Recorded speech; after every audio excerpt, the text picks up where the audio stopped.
Birbhum portal.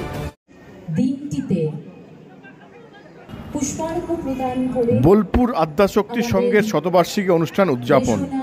বৃহস্পতিবার বোলপুরের আদ্যাশক্তি সংঘের শতবার্ষিকী উপলক্ষে ব্যাপক অনুষ্ঠানের আয়োজন করা হয়। এই উপলক্ষে নানা অনুষ্ঠানের পাশাপাশি ক্রীড়া প্রতিযোগিতা ও অনুষ্ঠিত হচ্ছে, যা এলাকার মানুষের মধ্যে উৎসাহের সৃষ্টি করে।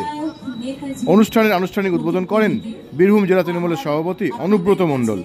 উদ্বোধনী ভাষণে তিনি আদ্যাশক্তি সংঘের অবদানের প্রশংসাও করেন। অনুষ্ঠানে উপস্থিত ছিলেন স্থানীয় তৃণমূল নেতৃত্ব। শতবার্ষিকী উপলক্ষে আগামী দিনগুলিতে আরও অনেক ধরনের সাংস্কৃতিক অনুষ্ঠান এবং সামাজিক কর্মকাণ্ডের আয়োজন করা হবে বলে জানানো হয়েছে।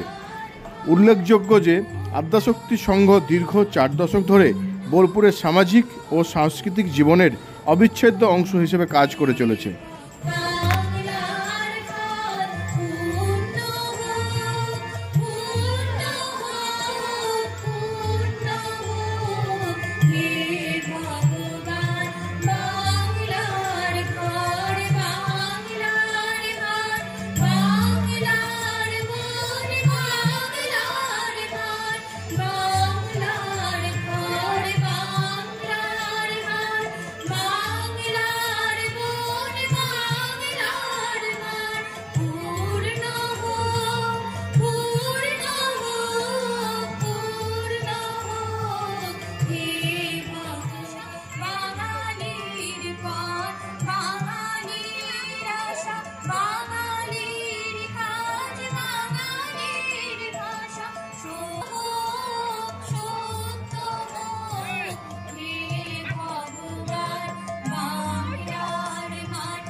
ओम सर्वे भवन्तु सुखिनः, सर्वे सन्तु निरामया, सर्वे भद्राणि पश्यन्तु, मा कश्चित् दुःख भाग भवेत्।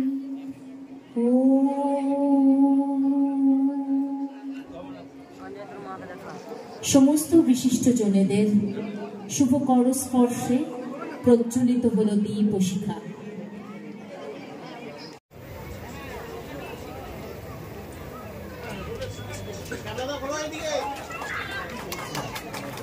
बैच पुड़िए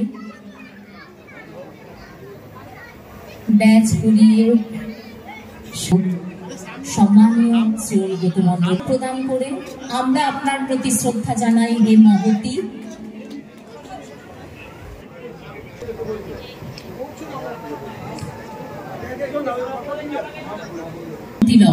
एक विधायक आउशग्राम আমরা আপনার প্রতি কৃতজ্ঞতা প্রকাশ।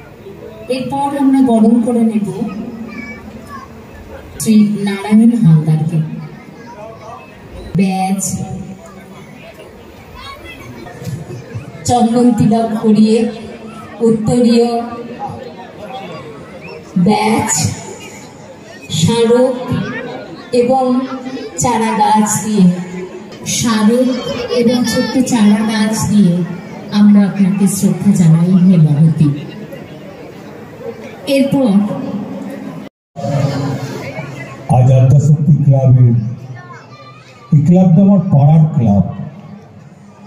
এই পাড়াতেই আমার জন্ম, এই পাড়ারই আমি বাসিন্দা।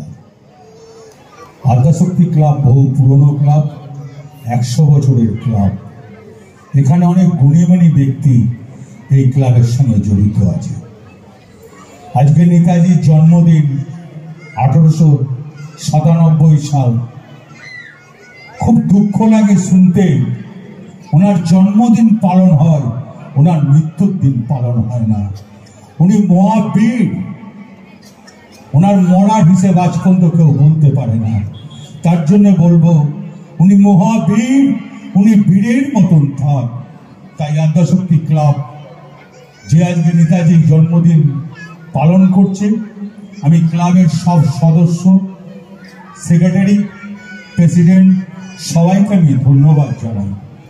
আমার মঞ্চে আছে আমার চেয়ারম্যান পন্না ঘোষ, বোলপুর মিউনিসিপ্যালিটি, আছেন বিকাশ রায়চৌধুরী, শিউড়ির বিধায়ক, আমার দাদার মতন আছেন অভয়চন্দ্র থান্দার, আমার ছোট্ট ভাই অভয়চন্দ্র থান্দার আউস গ্রাম এমএলএ, আছেন আমার বোলপুরের লোকসভার এমপি অসিত মাল, আছেন আমার সুদীপ্ত ঘোষ, আমার ছোট্ট ভাই, আমি ভাইয়ের মতন দেখি, আছেন আমার শিক্ষাবন্ধু গগন সরকার রাজ্যের, আছেন পুলই নায়ক, ডক্টর পুলই নায়ক প্রাইমারি স্কুলের চেয়ারম্যান, আছেন এখানে আমার নারায়ণ হালদার, আছেন আমার বোলপুর কাউন্সিলর, সব কাউন্সিলররা আছেন, আমার পাড়ার কাউন্সিলর কেবলা বলে আমরা ডাকি, আছে শুভেন ভাই, এখানে সবাই আছে, বৈদার ছেলে থেকে, ভোলা থেকে, সুভাষদার ছেলে থেকে সবাই এখানে আছে। তাদ্যশক্তি ক্লাবের নাম বলতে গেলে সিনিয়র বদিদা আছে, সুভাষদা আছে। আমি সবাইকে ধন্যবাদ জানাই। আমার চেয়ে যারা বড় আমার প্রণাম নেবেন, আমার চেয়ে যারা ছোট আমার অন্তরের ভালোবাসা নেবেন। আজকে খেলাধুলো হারিয়ে যেতে চলেছে, কেন জানেন? আমাদের ভুলের জন্যে। আমি আগে টাউন ক্লাবে যেতাম, এই ক্লাব থেকে কেবলার ভাই যেত, অনেক ছেলে টাউন ক্লাবে যেত, তারা ফুটবল খেলার চান্স পেত না, ভলি খেলার চান্স পেত না, মাঠের বাইরে দাঁড়িয়ে থাকতে হতো। আজকে মাঠে খেলাধুলো নাই। তাই আমি আদ্যাশক্তি ক্লাবকে বলবো, এই পাড়ার লোকদের ঘুরে বলুন, বাচ্চাদের মোবাইল ছেড়ে মাঠে আসুন, মাঠে পায়ে বল নিন, বল লাগান, চর্চা ভালো হবে, শরীর ভালো হবে, খেলাধুলো থাকবে। আমার এমপি আছে, দরকার হলে আমি আপনাদের ফান্ডে যদি খেলাধুলোর সরঞ্জাম না থাকে আমি ব্যবস্থা করে দেবো আমার এমপিকে বলে। জয় হিন্দ, বন্দে মাতরম, ভালো থেকে। Tapan Shah ex chairman, senior লোক, আমরা তপন শাহকে দাদা বলতাম, তপন শাহ এখানে আছে, ধন্যবাদ। যে কোনটা যৌক্তিকতা আছে কোনটা নেই, কার পাশে সে দাঁড়াবার প্রয়োজন আছে, কার পাশে দাঁড়াবার প্রয়োজন নেই, আমি এটা দীর্ঘদিন ওনার সঙ্গে থাকার জন্য অনুধাবন করতে পেরেছি। এবং আমাদের এই রেলের পূর্ব দিকের মানুষ অনেক অবহেলিত ছিল। পশ্চিম প্রান্তের মানুষ রেলের যেমন একটা উন্নয়নমুখী জায়গায় ছিল, কিন্তু এই বিভেদটা একমাত্র একজনই রুখে দিয়েছেন, তার নাম অনুব্রত মণ্ডল। আজকে আমরা অনেকটা এগিয়ে গেছি। যে মানুষটার জন্য আমি দিনমজুর থেকে, রিক্সাওয়ালা থেকে, খেলাধুলা থেকে, মায়েদের বোনেদের পৌরসভার ক্ষেত্রে সব জায়গায় গিয়েছি, 6 মাসের মধ্যে একটা গেল রব সৃষ্টি হয়ে গেছিল। একটাই কথা বলেছিল আমাকে, দাদা ফিরবে তো? দাদার ব্যথা মানুষের মনের মধ্যে অনুভূত হয়েছিল। এটা আমাকে আশ্চর্যজনক ভাবে সেই জায়গায় নিয়ে গেছিল। এবং ঈশ্বরের কৃপায় মানুষের জন্য ঈশ্বর তাকে আবার কাজ করার জন্য পাঠিয়েছেন। আমরা খুবই আনন্দিত, উচ্ছ্বসিত যে তার অভাব আমরা 2.5 বছর অনুভব করেছিলাম, কিন্তু মানুষের মনে চোখের জলে আমরা এটাও দেখতে পেয়েছিলাম, শুধুমাত্র বোলপুর নয়, বীরভূম নয়, গোটা পশ্চিমবঙ্গের অনেক প্রান্তের মানুষ তাদের আবেগ কিন্তু 6 মাসে পড়া লুকিয়ে রাখতে পারেনি।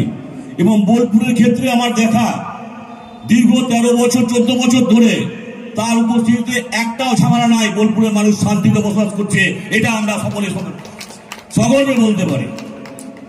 এবং আমরা এটাই চাই, বোলপুরের শান্তি বজায় থাকুক, সৌহার্দ্য বজায় থাকুক। তার নাম অনুব্রত মণ্ডল মহাশয়।